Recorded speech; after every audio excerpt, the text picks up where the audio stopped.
जी तो प्यारे बच्चों, कैसे हैं आप? मैं उम्मीद करता हूँ कि आप सब ठीक होंगे। आज की वीडियो में बात करेंगे हम आपसे chapter number 10 electrochemistry class 11 chemistry और जो एक्सरसाइज में न्यूमेरिकल्स हैं उनको हल करेंगे। So welcome to GS academy YouTube channel. जी तो बच्चों, अगर हम न्यूमेरिकल्स की तरफ चलें तो पहला न्यूमेरिकल जो है वो बड़ा बड़ा इंटरेस्टिंग है। क्वेश्चन किया जा रहा है, calculate the electrode potential for zinc electrode immersed in a 0.01 mole per decimeter cube of solution of zinc sulfate। ठीक है, यानी कि आपने इलेक्ट्रोड पोटेंशियल निकालना है जिंक का, जिंक इलेक्ट्रोड का, और वो हमने ये कंसंट्रेशन है, ये मोलैरिटी है जिंक सल्फेट की। ठीक है, और ये टेम्परेचर है which is 298 kelvin equal to 25 degree Celsius. ठीक है, ये क्लियर हो गया। आपने इलेक्ट्रोड पोटेंशियल निकालना है और इलेक्ट्रोड इस सॉल्यूशन के अंदर जो है हमने डिप किया हुआ है, इसकी ये कंसंट्रेशन है। The standard electrode potential of zinc, और वो 2 इलेक्ट्रॉन रिसीव करता है और फिर जिंक न्यूट्रल हो जाता है, that is negative value 0.76 volts. और ये जो गैस कांस्टेंट है, यानी कि जो आर वैल्यू है, जिसे हम जर्नल गैस कांस्टेंट भी कहते हैं आर को, ये 8.31 जाउल्स पर केल्विन पर मोल होती है। और फेरेडे कांस्टेंट भी आपको पता है which is F is equal to 96500 96,500 coulombs per mole है। ठीक है, ये इलेक्ट्रॉन्स के लिए 1 मोल इलेक्ट्रॉन्स के ये कूलम्स पर मोल होते हैं, यानी ये चार्ज होता है इलेक्ट्रॉन्स पे। और ये हमने वैल्यू जो गैस कांस्टेंट ली है आर, ये क्यों ली है ये भी मैं आपको न्यूमेरिकल के सोल्यूशन में बताता हूँ। तो क्या करना है इस न्यूमेरिकल में, हमने इलेक्ट्रोड का जो है वो पोटेंशियल निकालना है, जिंक इलेक्ट्रोड का पोटेंशियल, और ये हमारे पास डाटा गिवन है। ठीक है, चलें इसको सॉल्व करते हैं। जी तो प्यारे बच्चों, अब देखिए यहाँ पे जो डाटे में मैंने आपको बताया कि जो टेम्परेचर है दैट इज़ 298 केल्विन। ठीक है, और जो कंसनट्रेशन ऑफ जिंक आया ना सोल्यूशन में, आपने जो है वो जिंक सल्फेट जो है वो सोल्यूशन में डाला हुआ है, हाफ सेल है ये।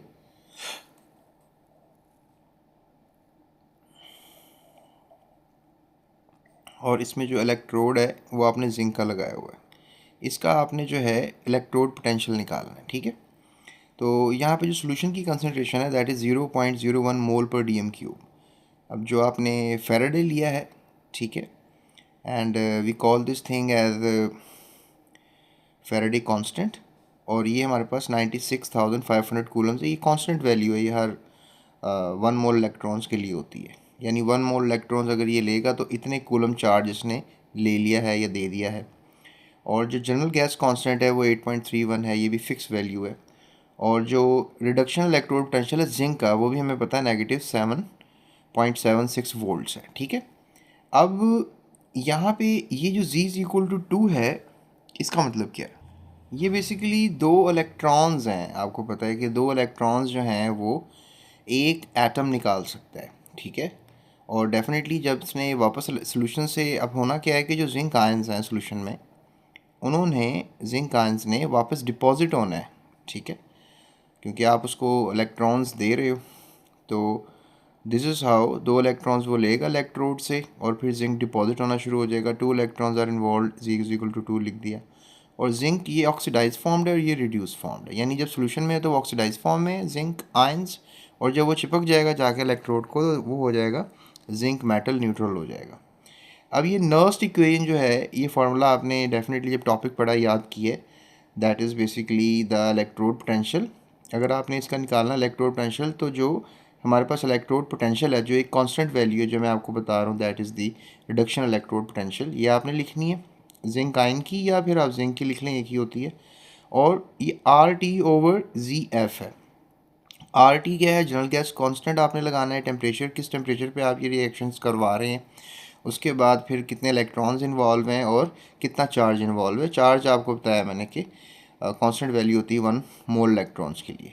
और ये ऑक्सीडाइज फॉर्म ऊपर लिखना है आपने वैल्यू ऑक्सीडाइज फॉर्म्स की, और नीचे रिड्यूस फॉर्म की लिखनी है। यानी जब ऑक्सीडाइज फॉर्म आपके सामने है जिंक, जब इलेक्ट्रॉन निकाल देगा तो वो ऑक्सीडाइज फॉर्म में होगा, और जब वो इलेक्ट्रॉन गेन कर लेगा तो वो रिड्यूस्ड फॉर्म में होगा। अब यहाँ पर अगर आप लेट्स से दैट के यहाँ पे ये नेचुरल लॉग है जो बीच में हमने लिया हुआ, that is the Nernst equation. ठीक है, और यहाँ पे हमने जो है इसको यूज़ करना है, यानी इस फार्मूले को यूज़ करना है, इस फार्मूले को यूज़ करना है। अब आपको पता है कि वी हैव द वैल्यूज़, तो यहाँ पर हमारे पास जो है डेफिनेटली इसका एक इलेक्ट्रोड पोटेंशियल है, ये वैल्यू गिवन है, जनरल गैस कांस्टेंट की वैल्यू गिवन है, टेम्परेचर गिवन है, फिर 2 इलेक्ट्रॉन्स गिवन है, फिर ये फैराडे की वैल्यू गिवन है। नेचुरल लॉग आपने किसका लेनी है? कंसनट्रेशन का, क्योंकि अभी हमारे पास जो कंसनट्रेशन आ रही है वो सिर्फ और सिर्फ ऑक्सीडाइज फॉर्म की आ रही है। The concentration of solid not changed in the heterogeneous equilibrium, so it is taken as unity. हम जी एन को जो है वो 1 अगर ले लें तो ये इक्वेशन ये बन जाएगी, यानी कि हम यहाँ पर सिर्फ नीचे इसके 1 भी लिखा हुआ है तो इट डजेंट मैटर। तो अब ये हमारे पास सारा हमने वैल्यू, मतलब ये सारा फार्मूला है इसके अंदर, ये फार्मूला अगर आपको याद रहेगा, अगर ये न्यूमेरिकल याद रहेगा तो ये फार्मूला है जो गेम प्ले का आ रहा है। तो अब सारे इसको अगर आप सॉल्व करेंगे तो डेफिनेटली इन सारी वैल्यूज़ को सॉर्ट आउट करने के बाद आपके पास ये आंसर आएगा, जो आपने डेफिनेटली जो है वो क्या करना है? माइनस करना है, ये इस वैल्यू से इसको माइनस कर देना है, ठीक है। और when you will minus this thing तो हमारे पास इलेक्ट्रोड पोटेंशियल आ जाएगा ये, यानी जो कंसंट्रेशन आपने ली है इस कंसंट्रेशन पे इलेक्ट्रोड पोटेंशियल जो है वो क्या है जिंक का, वो ये है, दैट इज़ 0.819 वोल्ट्स, और यही पूछा गया था क्वेश्चन में, ठीक है। So that is the suitable answer जो मैंने आपको दे दिया। तो अब ये आप सॉल्व करके बताओ, अगर आपको कोई प्रॉब्लम आ रही है तो मुझे कमेंट करो, उसमें मैं आपको जवाब दे देता हूँ, ठीक है। चलें अब हम करते हैं अगला न्यूमेरिकल। जी तो बच्चों, अगला न्यूमेरिकल अगर हम देखें तो जो अगला न्यूमेरिकल है that is a constant current of 2 Ampere's is passed through a solution of copper two sulphate, यानी कि आपने 2 एम्पेयर जो है वो करंट गुजारा है कॉपर सल्फेट के सोल्यूशन। ये 2 का मतलब है इसका चार्ज +2 है, कॉपर +2 भी होता है, +1 भी होता है, क्यूप्रिक्स भी होता है, क्यूप्रिक भी होता है, क्यूप्रस भी होता है, ये क्यूप्रिक है, क्यूप्रिक सल्फेट है। और 30 मिनट्स तक हमने इतना करंट पास किया है। अब हमने ये देखना है कि जो इलेक्ट्रोड के ऊपर मैस डिपॉजिट हुआ कॉपर का वो कितना हुआ है, और मोलर मैस कॉपर का हमें पता है ये 63.5 ग्राम पर मोल होता है। फैराडे कांस्टेंट भी हमें पता है जो हमने पिछले न्यूमेरिकल में भी किया है। तो इसका जवाब भी जो है बड़ा इजी है, सो हम इसको सॉर्ट आउट कर लेते हैं। जी तो बच्चों, अब यहाँ पे सोल्यूशन की तरफ अगर हम देखें तो हमें पता है कि करंट जो है जिसको हम आई कहते हैं that is something like 2 Ampere's, और टाइम जो है वो 30 मिनट्स है, तो 30 मिनट्स को 60 से मल्टीप्लाई करोगे आंसर सेकंड्स में आ जाएगा, यानी कि 30 मिनट्स का मतलब है 1800 सेकंड्स जो हैं वो लग रहे हैं।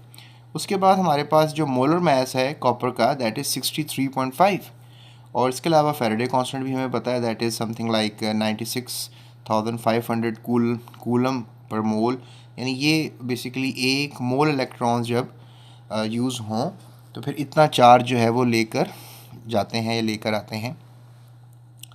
उसके बाद नेक्स्ट स्टेप 1 में हमने क्या करना है, डेफिनेटली हमारे पास अब आपको बताया है कि एक हमारे पास हाफ सेल है जिसके अंदर हमने कौन सा सोल्यूशन डाला हुआ है, कॉपर सल्फेट का, ठीक है। कॉपर सल्फेट का जो है वो हमने सोल्यूशन जो है वो यूज़ किया है, यानी कॉपर आयन है इसके अंदर, ठीक है, और कौन से आयन है? सल्फेट आयन है, और उसमें इलेक्ट्रोड लगा हुआ है, that is electrode of copper, no doubt, क्योंकि जौन सा सोल्यूशन होता है उसी का इलेक्ट्रोड हम यूज़ करेंगे। हमारे पास यहाँ पे जो कॉपर है ये आयनिक फॉर्म में है, ये इलेक्ट्रॉन्स को हासिल करेगा इलेक्ट्रोड से और इस पे डिपॉजिट होगा, इसको हम कहते हैं रिडक्शन। ये जो आयन्स हैं जो सॉल्यूशन में मौजूद हैं इसकी रिडक्शन होगी, और रिडक्शन होने के बाद ये सारा जो आयनिक कॉपर है ये सारा चिपकता जाएगा इलेक्ट्रोड को। तो हमने 30 मिनट तक इस रिएक्शन को जारी रखना है जिसमें हमारा करंट जो खर्च हुआ है, इलेक्ट्रॉन्स जो यूज़ हुए हैं जो दैट इज़ 2.0 एम्पेयर्स, और हमने ये देखना है कि कितना कॉपर डिपॉजिट हुआ है, कितना कॉपर जो है वो जाकर चिपक गया है इस इलेक्ट्रोड को। तो लिहाजा हमें पता है कि ये रिडक्शन हो रही है और यहाँ से इलेक्ट्रॉन निकल कर आ रहे हैं, कॉपर का आयन को मिल रहे हैं और कॉपर आगे चिपकता जा रहा है इलेक्ट्रोड के ऊपर। कितना चिपक रहा है ये हमने जज करना है।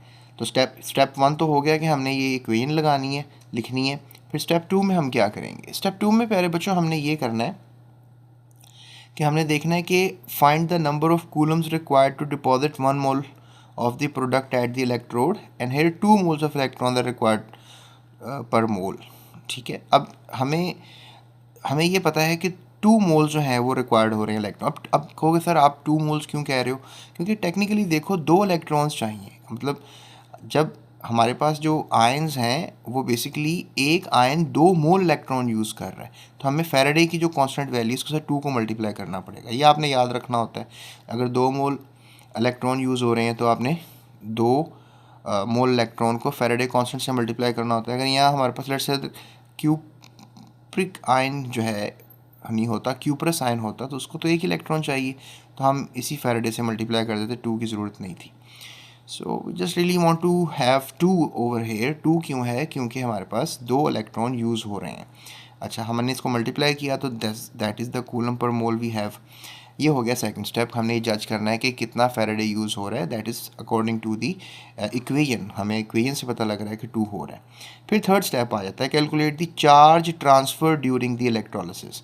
अब हमें ये पता है कि चार्ज निकालने के लिए फार्मूला क्या है, I/T, यानी कि 2 एम्पेयर करंट था, टाइम 1800 सेकेंड्स थे, इनको मल्टीप्लाई किया तो हमारे पास इतने कूलम्स जो है वो चार्ज आ गया, यानी इतना कूलम चार्ज किया है। अब इतना कूलम चार्ज जाएगा तो फिर हमारे पास जो मोलर मैस है उसका डबल कर देंगे, उतना डिपॉजिट होगा। लेकिन हमारे पास तो सिर्फ चार्ज इतना गया है, इतना चार्ज तो गया ही नहीं है, थोड़ा गया है, यानी कि जो डिपॉजिट होगा वो कम ही होगा।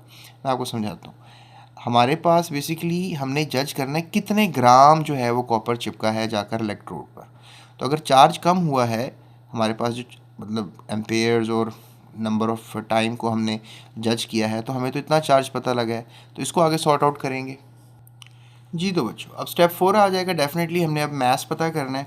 तो वी नो दैट कि 1 मोल ऑफ कॉपर इतने मैस के बराबर है। तो हमारे पास इतना चार्ज अगर डिपॉजिट हो, इतना चार्ज अगर हम कूलम का दे दें, तो फिर तो इतने ग्राम कॉपर्स हमें मिलेगा। ये मैंने बताया था ना आपको, ये 2 मोल्स इलेक्ट्रॉन यूज़ करोगे तो जाके 63.5 ग्राम डिपॉजिट होगा। ये नॉर्मल वैल्यू है, कांस्टेंट वैल्यू है।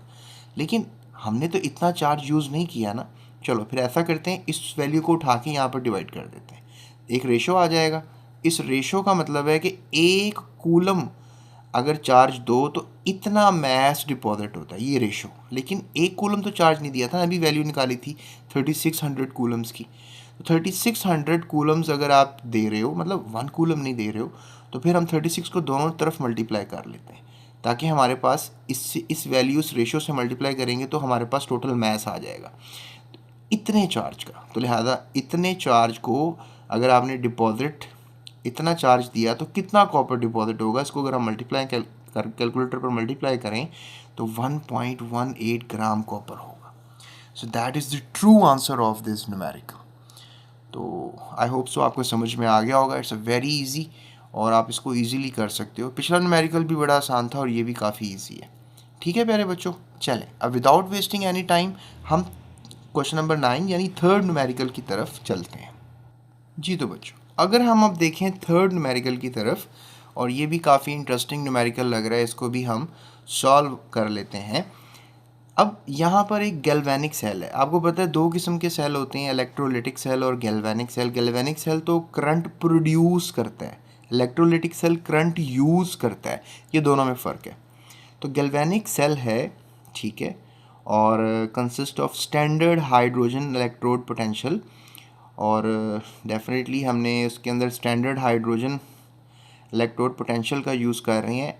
अ निकल आयन एंड अ निकल हाफ सेल। एक में हमने जो गैल्वेनिक सेल यूज़ किया है वो निकल आयन और निकल का यूज़ किया है, यानी निकल एक एलिमेंट है, एक धात है, इसका सेल बनाया है हमने। The measured cell potential is 25 degree Celsius पर 298 केल्विन पे इतने वोल्ट्स ये प्रोड्यूस कर सकता है। द मेजर्ड सेल पोटेंशियल यानी इतना इस सेल के अंदर, जितना होता है ना, कोई आपके पास तोशिबा का सेल है या कोई भी सेल है आपके पास, वो आपको पता है कि क्या करता है कि वो उसके ऊपर लिखा होता है ना कि आप ये 1.5 वोल्ट का सेल है, 0.5 वोल्ट का सेल है, 1 वोल्ट का सेल है, डिपेंड करता है। जिस तरह वो जो बैटरी होती है यूपीएस वाली, उसका 12 वोल्ट आ रहा होता है, ठीक है ना, आउटपुट। तो यहाँ पर इस सेल का, इस गैल्वेनिक सेल का आउटपुट कितना आ रहा है, 0.25 वोल्ट्स, यानी कि 1 वोल्ट से भी कम वैल्यू आ रही है। द निकल electrode is the negative terminal. अब जो निकल इलेक्ट्रोड है वो नेगेटिव टर्मिनल है, यानी जो इलेक्ट्रोड की दूसरी साइड है वो पॉजिटिव है, लेकिन जो नेगेटिव वाली साइड है वो निकल वाली है। अच्छा, अब ये तो कंडीशन दे दी उसने क्वेश्चन के अंदर, चलें गुड हो गया। अब हमने क्या करना है, इन 3 फैक्टर्स को आइडेंटिफाई करना है। पहला फैक्टर क्या है, write the balance overall cell reaction. पहले तो हम ये करेंगे कि इस सेल का एक रिएक्शन आपको लिख के दिखाएंगे। फिर determine the standard electrode potential of the nickel ion and nickel half cell. फिर स्टैंडर्ड इलेक्ट्रोड पोटेंशियल जो है वो हम निकालेंगे, ठीक है। स्टैंडर्ड इलेक्ट्रोड पोटेंशियल जो है हम निकालेंगे। जो मेजर्ड सेल पोटेंशियल है वो उन्होंने दिया हुआ है डाटे में, लेकिन हमने स्टैंडर्ड इलेक्ट्रोड पोटेंशियल निकालना है। Identify which electrode is anode and which electrode is cathode. इसमें फिर आइडेंटिफाई ये भी करेंगे आखिर कौन एनोड के तौर पे एक्ट कर रहा है और कौन जो है वो कैथोड के तौर पे एक्ट कर रहा है। आई होप सो कुछ क्वेश्चन आपको समझ में आया होगा, लेकिन इसको मैं और ब्रीफ करता हूँ आंसर करते हुए, ताकि आपको और समझ में आ जाए। जी तो बच्चों, अब देखो यहाँ पे जो है पहला तो उन्होंने कहा था कि बैलेंस ओवरऑल सेल रिएक्शन लिखो। तो बैलेंस रिएक्शन लिखने के लिए हमें 2 कंडीशनों को देखना होता है कि कैथोड एनोड पे क्या हो रहा है और कैथोड पे क्या हो रहा है। In galvanic cell negative electrode is anode. ये भी याद रखो, जो नेगेटिव इलेक्ट्रोड होता है उसको एनोड कहा जाता है गैल्वेनिक सेल में। इलेक्ट्रोलिटिक सेल में एनोड पॉजिटिव होता है और गैल्वेनिक सेल में एनोड नेगेटिव होता है। इलेक्ट्रोलिटिक सेल में एनोड पॉजिटिव है, नॉर्मली हम पॉजिटिव कहते हैं ना एनोड को, लेकिन गैल्वेनिक सेल में ऐसा नहीं है। गैल्वेनिक सेल में एनोड नेगेटिव होता है। ये पॉइंट नहीं भूलना आपने। वेयर ऑक्सीडेशन अकर्स, जहाँ पे ऑक्सीडेशन होती है, एनोड पे ऑक्सीडेशन होती है। सिंस निकल इज अ नेगेटिव टर्मिनल, निकल एक नेगेटिव टर्मिनल है तो वो एनोड हुआ। Therefore nickel act as a anode and SHE यानी standard hydrogen electrode potential is acting as a cathode. चलो इसको जज करते हैं। निकल ने अगर ऑक्सीडेशन करनी है तो इलेक्ट्रॉन हेड की तरफ लिखा जाएगा। हमने पढ़ा था इलेक्ट्रॉन जब निकलता है तो वो इलेक्ट्रॉन निकलने को हम हेड की तरफ इलेक्ट्रॉन निकालेंगे। एक निकल पॉजिटिव 2 चार्ज बना रहा है, इसका मतलब है कि एक निकल 2 इलेक्ट्रॉन निकाल सकता है। पॉजिटिव 2 का मतलब है इसने 2 इलेक्ट्रॉन निकाल दिए। ऑक्सीडेशन में हमेशा आपने इलेक्ट्रॉन हेड की तरफ लिखना होता है। फिर अब कैथोड पे तो हो रही है रिडक्शन। तो ये हमारे पास लेट्स से दैट एक सेल है और ये हमारे पास सेल है। यहाँ पे हमने हाइड्रोजन गैस को यूज़ किया है और हाइड्रोजन आयंस को यूज़ किया है, ठीक है। और यहाँ पर हमने यूज़ किया है निकल को, ठीक है। और यहाँ निकल आयंस पड़े हुए हैं किसके अंदर, सॉल्यूशन के अंदर। ये तो हमने बना ली इक्वेशन। तो प्यारे बच्चों अब देखो जो 2 इलेक्ट्रॉन हैं, डेफिनेटली ये एनोड है, ये नेगेटिवली चार्ज है, ठीक है, एनोड। और ये क्या है, कैथोड है। और आपको पता है कि जो कैथोड है वो पॉजिटिवली चार्ज होता है गैल्वेनिक सेल में। ये ऐसा सेल है जो बिजली बना रहा है। यहाँ वोल्ट मीटर लगाओ, ये तार है तो वोल्ट मीटर आपको बताएगा कि कितना करंट प्रोड्यूस हो रहा है। तो प्यारे बच्चों अब देखो जब ये इलेक्ट्रॉन जो हैं आपको पता है यहाँ से ऑक्सीडाइज हुए निकले हैं तो ट्रैवल करके किधर जा रहे हैं, SHE के पास, स्टैंडर्ड हाइड्रोजन इलेक्ट्रोड पोटेंशियल के पास। तो यहाँ पर इस इलेक्ट्रोड यानी हाइड्रोजन इलेक्ट्रोड के पास जा रहे हैं और ये इलेक्ट्रॉन जाकर हाइड्रोजन को क्या करेंगे, मिलेंगे। और आपको पता है 2 आयंस जो हैं वो यूज़ होंगे, क्योंकि 2 आयंस ही 2 इलेक्ट्रॉन ले सकते हैं। हाइड्रोजन की कैपेबिलिटी है 1 इलेक्ट्रॉन को लेना, लेकिन 2 इलेक्ट्रॉन निकाल रहा है। एक निकल 2 इलेक्ट्रॉन निकाल रहा है, इसलिए 2 हाइड्रोजन लगाएंगे और गैस बन के निकल रही होगी यहाँ से।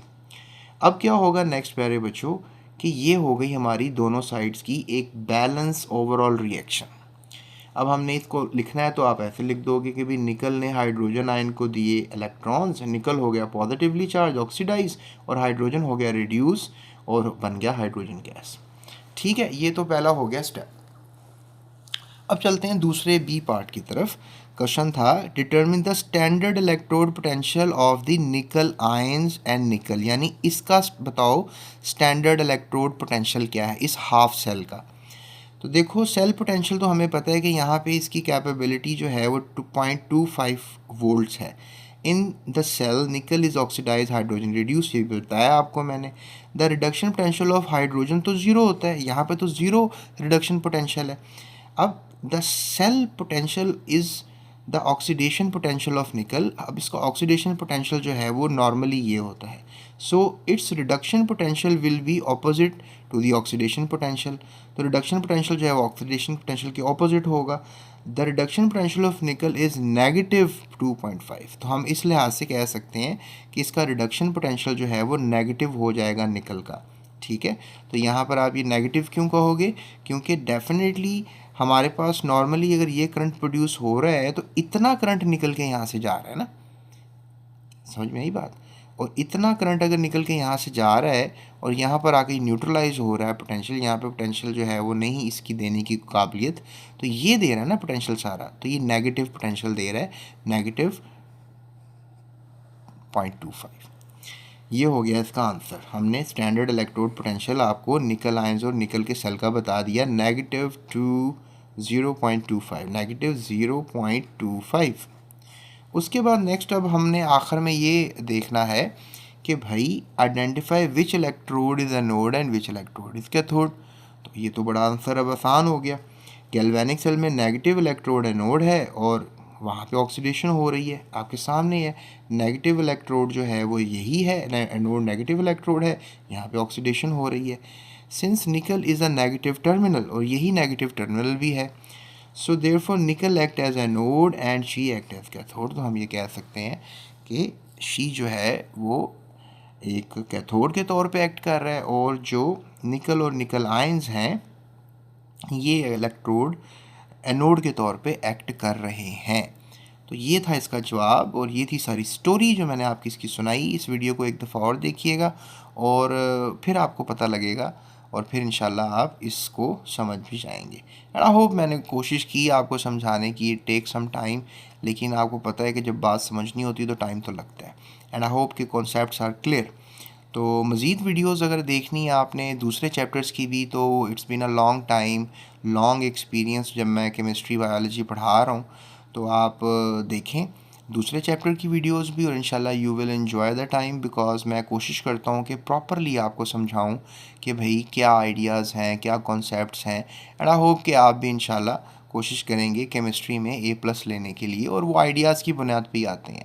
आपको पता है MCQs होते हैं, शॉर्ट क्वेश्चन आंसर्स होते हैं, लॉन्ग अटैम्प्ट्स करने होते हैं, तो जब तक हम उसको प्रॉपरली पोटेंशली तैयार नहीं कर लेते डाटे को तो मुश्किल होता है। मैं आपको इंपॉर्टेंट क्वेश्चंस भी बताऊंगा हर चैप्टर में से। मेरे नीचे डिस्क्रिप्शन में एक लिंक है, उसकी प्लेलिस्ट है पूरी बुक की, उसको आप देखें। उसमें मैंने इंपॉर्टेंट वीडियोस भी रखी हुई हैं, इंपॉर्टेंट शॉर्ट क्वेश्चंस की, इंपॉर्टेंट लॉन्ग क्वेश्चंस की, जिससे आप फ़ायदा उठा सकते हैं। और इसके अलावा आप अपना ख्याल रख सकते हैं, इसके अलावा अपनी सेहत का भी ख्याल रख सकते हैं। इसके अलावा आप इस वीडियो को फ्री ऑफ कॉस्ट अपने दोस्तों के साथ शेयर कर सकते हैं। और अगर आपने चैनल सब्सक्राइब नहीं किया तो मेरी वीडियोस आपको नहीं मिलेंगी, तो लिहाजा सब्सक्रिप्शन इज़ मस्ट, ताकि आपको मेरे जो वीडियोस हैं वो नज़र आती रहें और आप केमिस्ट्री, बायोलॉजी, फ़िज़िक्स, मैथमेटिक्स जो भी आपका सब्जेक्ट है वो पढ़ते रहें GS एकेडमी के प्लेटफॉर्म से। अगर आपको कोई और वीडियो चाहिए तो आप ईज़िली यूट्यूब सर्च बार पे टॉपिक का नाम लिखें, जो भी चैप्टर है, टॉपिक है, उसके बाद स्पेस GS एकेडमी लिखें, ताकि आपको मेरी दूसरी वीडियोस भी इजीली मिल जाएं। तो डिस्क्रिप्शन में भी लिंक है, उससे भी आप हासिल कर सकते हैं। एंड पे भी आपको यहाँ पे साइड पे वीडियो नज़र आएगी, इस पर भी जाकर आप डिफरेंट वीडियोस पे जा सकते हैं और पढ़ सकते हैं। और GS एकेडमी को पैट्रियन पे जो है वो ज़रूर कुछ ना कुछ हेल्प करें, ताकि इससे ये होगा कि मैं मज़ीद स्टूडेंट्स के लिए फिज़िबिलिटी वीडियोस बनाऊं और फिज़िकली एकेडमी को जो है वो रन करूं और बच्चों को एजुकेट करता रहूं। इसके अलावा अपना ख्याल रखिएगा वंस अगेन, और that's it. Thank you so much. अल्लाह हाफ़िज़, टेक केयर।